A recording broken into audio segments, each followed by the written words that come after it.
What's good, YouTube? Warstorm here, coming at you guys with another video. As I promised earlier this week, I will be updating my Dark Magician list for you guys. So Dark Magician's a deck I picked up from a buddy of mine last year, and I really do enjoy the way the deck plays. While it does struggle a lot going second, I do like how the deck plays in terms of it's more of a modernized trap-based deck. I know there's decks like Altergeist and Paleos, but what I like about Dark Magician is not just the iconic monster, but how reactive all the monsters and the spells and traps can really be. Circles, and some of the cards are super unique in terms of how they function. Circle is really unique in terms of being able to look at your deck and stack your next couple draws is really cool. Navigate's a pretty neat card, being able to negate things and special summon from deck. The deck just has some unique aspects you don't really find in any other deck. So that's one of the reasons I do like it a lot. I like how reactive it is, and I do like the fact that it's kind of like a trap-based deck when most of the decks don't play a lot of traps. But anyways, the main thing you might notice about this particular Dark Magician list is it hasn't changed a lot from previous builds, but there are some new additions which we'll get to. Before we get to that though, I want to talk about kind of some other things you could definitely, if you do have Infinite Impermanence, it actually is a pretty decent card in this deck. Much like if you guys know about Altergeist with Multi-Faker, there are some cards that you can proc with this on your opponent's turn. If you do go first, for example, you can special summon Illusion on your opponent's turn if you go second, which is pretty cute, but I'm not really sure compared to Altergeist how practical it is. And the thing about Dark Magician is it's one of those decks where you can't really try to make an effort to go second. You can side for it, but if you look, it's much like with DDDs to where you basically have to build the deck to go first, and that's just how it is because of the way the deck plays. Don't get me wrong, there's other ways you can play DM that's not super stunny based, but stun is the best. Playing a bunch of traps is typically the best way to play this deck just because of how the deck is built. So impermanence and hand traps are something you can run, but I just feel like you're better off just playing actual trap cards. Summon Sorceress is also something I'm wanting to test, especially because we have Witchling Apprentice here, as well as the Spellbook Link, which is still an OCG exclusive. It is pretty easy to make, and it's definitely something I do want to test, but I'm not really sure how much it's going to come up, because if you're making a huge big link play, more often than not, you're making a Tomahawk, and if you are making one of these, you're probably using something like Apprentice and another monster. It's not always easy to have, another way to do that. So I'm not really sure. It's definitely something that needs to be tested, but she is an amazing card for obvious reasons. So anyways, we'll go ahead and get to deck profile. So again, I'm not going to spend too much on some of the monsters. We know 3 Dark Magician. It's one of these old legacy decks. You typically have to play 3 of the old boss monster.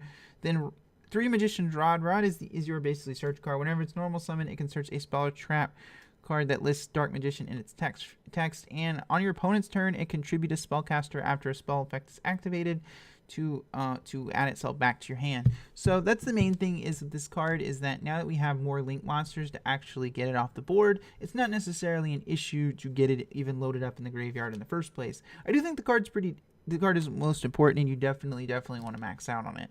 Then of course Apprentice. Apprentice is you always will have a love-hate relationship with the card because it special summons itself. And the main thing that Apprentice is, the card is not super fantastic in some scenarios. The main thing about it is it gives your deck a way to get over big things. Whenever she can special summon herself from the hand by discarding any card. So you can put spells in the grave for your succession. You can discard Dark Magician to then bring it back later. There's tons of synergy with this card, and whenever she is normal or special, she can actually search a Dark Magician from your deck. That's pretty decent as well. And on top of that, she can send herself from the hand or field to the grave to pump up a monster by 2,000 attack during that damage calculation. That's pretty decent. It's a pretty good effect, I do think. And it's definitely something I think that you want to max out on, because not only does it enable some of your link plays, and it also protects your board, searches out your important combo pieces, what's not to like. Then I still do like having the 2 Magicians of Dark Illusion. I've seen people not running the card, and I understand why. It's a bit mediocre at times, but it is another level 7, and it is a pretty reactive card. It's one of the reasons I still have it in here. I mean, there's other cards you can definitely run in this card's place, but I've always been a fan of the card. It's just one of those things that you really never want to see in more than one in your hand, and it rounds out your dark lineup a bit. Now, one of the new additions, I think one of the biggest additions this deck has gotten, this is Cosmo Brains. This card came out in Cybernetic Horizon, so it's already out and legal to play now. The main thing is that you can special summon herself by sending a non-effect monster from your hand or face up to the field to the grave. So if you have a Dark Magician in your hand or on the field, you can send it to summon this. Then it can tribute an effect monster to special summon a normal monster from your hand or deck. So what this thing does is it makes rank 7 plays super consistent. It means that now you can make a Tomahawk going first now pretty consistently if you open this card. Now granted, it's definitely not something you want to max out on because it requires a very specific card in your deck, in this case Dark Magician, to summon itself, so it's definitely not something you want to max out on, but it is a pretty damn powerful card, and I highly recommend at least being a couple copies in your Dark Magician deck. And then of course the one blue boy to round out the monster lineup. You do kind of sometimes need this to kind of, you know, thin out your deck and unbrick your hand, and it is a spellcaster and it works with a lot of the other cards. Then for the spell lineup, we have the 1-up Star Goblin. You need to have ways to put spells in the grave for your succession, so I do like having it in here for that reason. Dark Magic attack is searchable via your Eternal Soul, so most of the time it's just there for mostly deck thinning, but if you do run into a deck that plays a bunch of back row, there you are, searchable Harpies, Feather Duster, while you have Dark Magician on the board. Then we have a Dark Magic Inheritance. This card I've seen a lot of builds playing more than one, but it can be a really bricky card at times because it requires 2 spells to be in your grave, so you already have to put spells in the graveyard. And the thing is, a lot of your better spells like Circle are continuous. They're not going to end up in the grave quickly in a lot of cases. So it is a super fantastic card, but it is a hard once per turn. And the other problem with Inheritance is that because it needs those spells engraved and it's not always easy to load them up, that's one of the reasons I only play 1. I've seen builds run more, and you can try it, but it can be really bricky at anything more than 1 or 2. Then the 1 Illusion Magic, there's been builds where I've played more than 1 of this card because I really do like it. I like to actually see it and hard draw it rather than search it out. But, you know, it went down to this mostly for space issues. Just kind of needed to fit other cards in the deck. But if you feel like maybe you don't like Monster Reborn, for example, you could definitely play this in here. Then, of course, we have the 3 Dark Magical Circles. This card is really unique in how it works in that it allows you to look at the top 3 cards of your deck. And then if Dark Magician or there's a spell or trap that lists it, you can add it to your hand. It's a really unique card in terms of how it works. Not only does it allow you to look at the cards in your deck and stack your draws, it allows you to search cards. And on top of that, you can banish cards from opponent controls when a Dark Magician is normal or special summon. It's pretty damn good. Not too much to say. Like, you max out on this because it's one of your best cards in your deck. Then the Spellbook Engine, I've seen a lot of different debates on what the proper ratio is for this, but I've always said 3 Secrets, 2 Knowledge, 1 Blue Boy, because Secrets is the card you want to see first, and if you have Knowledge in hand, you can actually discard extra copper Secrets for cost. So if you open double Secrets, it's not even that bad because you're ditching that and putting in the grave to draw more cards. If you don't have a Spellcaster on the board too, it's pretty good. It means you don't have to commit your normal summon to get your Knowledge off, which is also good. I've always felt that this is the proper way to run the engine, in my opinion. And a couple other people I've talked to have concurred. I like it this way. That's how I like it. Then for the leather draw cards, I have Allure of Darkness in here. You don't really want to max out Allure because you don't play that many dark monsters that you actually want to banish with the effect. You can also play Paw Desires in place of this card. It just depends on how you feel about the card, but I really like it as a whole. Then 1 Monster Reborn is still a really powerful spell card, but I have to admit it's a little bit filler in this particular deck. But being able to snatch a monster from either player's graveyard and special summon is always going to be pretty damn good. Then for the traps, we have the 3 Navigates and the 3 Eternal Souls. Now, I will admit, I have a love-hate relationship with playing these at 3 because they can be extremely cloggy if you play them at more than if you have them in your hand at more than 1. I want to see them as often as possible, but not too much. So it's definitely something to be said for maybe bumping these down to 2 and playing other traps. And Eternal Souls, the thing that Eternal Soul nuking your board does kind of suck, but Cerberus actually to an extent fixes that problem because you can actually just make a bunch of Lynx monsters, and then Eternal Soul nuking your board's not the worst thing in the world. Navigate is still a pretty damn good card though. Being able to special summon Dark Magician from your hand and grab any of these Apprentice from your deck is always going to be a pretty good play. And I do like the quick effect negation as well. It does come up quite a bit. As far as the other trap cards, we do have the Skill Drain and the Solemn Warning and Judgment and the 2 Strikes to round it out. Skill Drain is a card I actually think is fantastic in Dark Magician. Yes, it can be a little It kind of conflicts with when you do make the tomahawk and all those crazy plays, but most of the time sitting on a skill drain with an eternal soul and having protection for it is going to win you the game anyways. Skill drain is still a nutty card, but if you feel like it can be a little conflicting with how this deck's supposed to play, you can definitely play something like a third solemn, you know, another trap card, if you maybe impermanences instead, whatever you feel like. But I still feel that skill drain is one of the most powerful cards you can play in Dark Magician.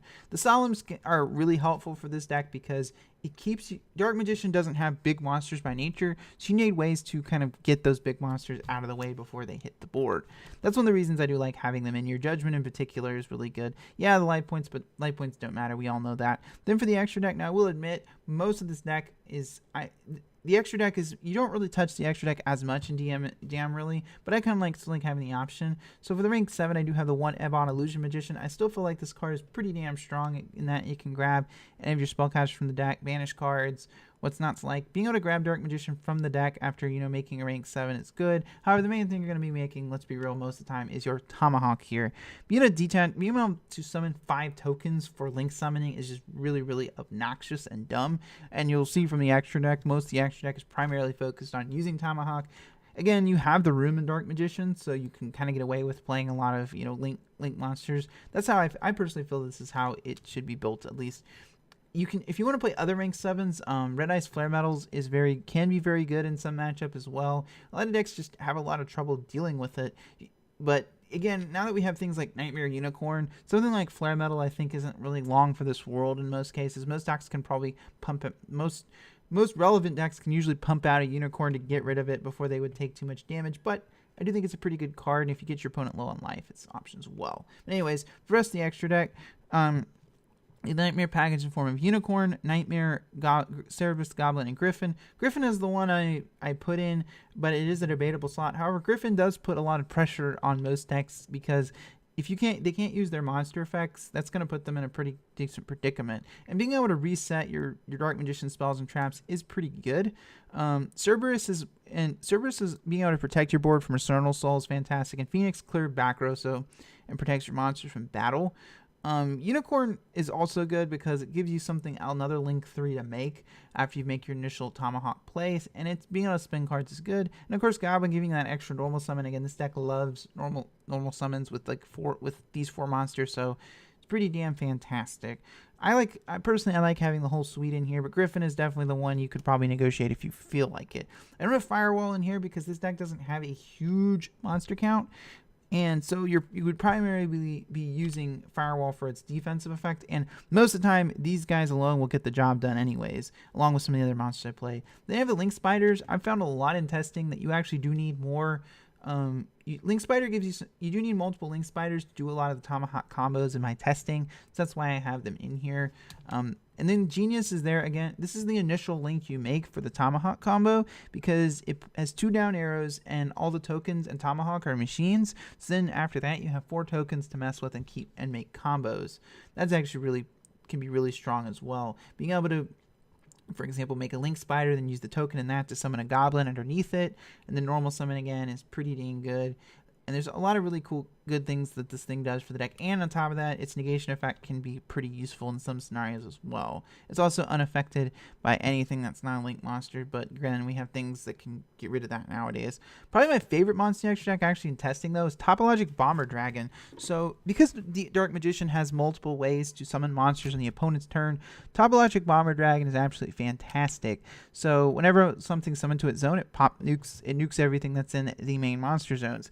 So this is really good if you have Eternal Soul and Dark Magician in the grave or in hand, because you can simply summon a Dark Magician to the zone and just wipe the board before they can make a play. That's really big against a lot of the better decks because most of the time they're going to have monsters in the main monster zone before they make their main push. So you can nuke those monsters before they become a problem.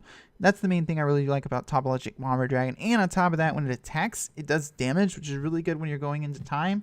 This means you can use it to inflict a little bit of damage so your opponent can't, so you can, if you go into time, having something like this is pretty valuable with the new time rules, definitely. Then for the other link 4s, I have Skull Dread and Borlo Dragon. Skull Dread can be as fantastic, obviously, for allowing you to put dead cards back into your deck and then draw some new ones, and on top of that, being able to special summon, you know, these guys from the hand is pretty damn good as well. It's a really good card to have for obvious reasons. We're not going to spend too much time. Warlord is fantastic as well for obvious reasons. And for the other kind of more generic links, we have the Witch's Apprentice. I think this card is pretty dang good for obvious reasons. It's a dark spellcaster that pumps up your monsters and can cycle them back. There's not too much to say. And we have this is actually in the Link Frames pack in the OCG, and it's something that I think a lot of Dark Magician players are waiting on. Now, whenever it requires 2 spellcasters, so it is really easy to summon. But the main thing is Link Summon. It reveals 3 spellcaster spellbook cards from your deck, and your opponent randomly picks one, and the rest get shuffled back into the deck. So most of the time, you're gonna reveal what Blue Boy, Secrets, and Knowledge, provided you haven't already used your Blue Boy. That's pretty decent. Now, granted, most of the time your opponent's just gonna give you the Blue Boy, but that usually doesn't matter because you're getting a little bit of free deck thinning, which is always good, and it has an extra effect to allow you to normal summon a spellcaster, level 5 or higher spellcaster without tribute from your hand. That effect's not going to come up very much, but there could be times where you have an apprentice in your hand and you don't necessarily want to commit to discarding a card, so you have this out. You can just normal summon, search Dark Magician, and continue going from there. It is a pretty decent good. I think it's a card I'm waiting on for Dark Magician personally. It's definitely something I think you should play in the deck. For now, you can play something else like Summon Sorceress if you're wanting to build it super TCG specific. But I do think the card is pretty damn good for that reason. It's definitely a card I'm waiting on. So anyway, guys, that about comes to the end of the video today. I apologize for it being, so long, but I really do hope you guys enjoyed my updated Dark Magician deck profile. I'm hoping to do some videos on Worlds tomorrow as well. Stay tuned for that. Anyway, guys, as always, I thank you guys for watching. It's Orstorm signing out.